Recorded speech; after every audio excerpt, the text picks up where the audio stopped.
आव्या ह्याच्याकडनं तर मला काय अपेक्षाच नाही. तू तरी दे केला का? अरे नाही, माझी तर काव पूर्ण झाल्या. आमच्या दादाच्या नादात सगळं तसंच राहिलंय. नक्की दादाच्या नादानं ना का कसला नाद लागलाय? गप्तूस का आता? आणि एवढाच अभ्यास करायचा असला तर जा त्या रेशमीकडनं आणजा, तिची असेल पूर्ण. रेशमी याला दारात बी उभी करायची नाही. आणि रेशमी जाप्पा मर्यान मला तूच जा, तुलाच दिल. तोंडावरून तर वाटतं जरा अभ्यास करत असशील म्हणून. तेच की हुशार, गुणवंत, कीर्तिवंत. काय बास की, उगाच एवढ्या शिवाय कशाला? जातो आणतो वय. होय क्या तुझ्या आत्तीची गावची जत्रा कधी आहे रे? का तुला काय करायचंय? काय नाही, सहज काहीच कारण नाही.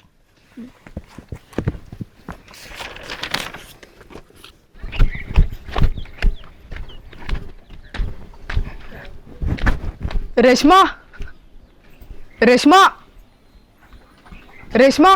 हा वय पाहिजे होती मराठीची. अरे नाही झाली पूर्ण. मला वाटलं तुझी झाली असेल म्हणून आलो होतो. बरं चल मी जातो. अरे लगेच कुठं चाललास? बस की चहा करते.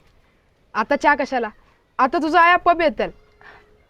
मग त्याला काय होतंय? तुला काय ओळखत नाही तू येते? तूच आता येत नाहीस पहिल्यागत.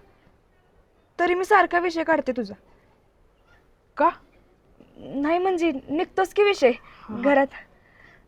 तुला वही पाहिजे होती ना? मी उद्या आणते वही कुणाची तर, ज्याची पूर्ण असेल त्याची. कुणाची तरी कशाला? केवढाचीच आण. का? नाही म्हणजे ती तोंडावून जरा हुशार वाटते. तिची 100% वय पूर्ण असणार आणि तिचं अक्षर बी चांगलं असेल. माझं अक्षर नाही वे चांगलं. अगं हाय की, पण तुझी आता वय पूर्ण नाही ना. तिचं कसं, ती दिवसभर अभ्यास आहे की अभ्यास करते. इकडं तिकडं काय नसतं तिचं. तुला कसं माहित? आता हाय का? आता एका वर्गात आहे म्हटल्यावर येतच की तेवढं लक्षात.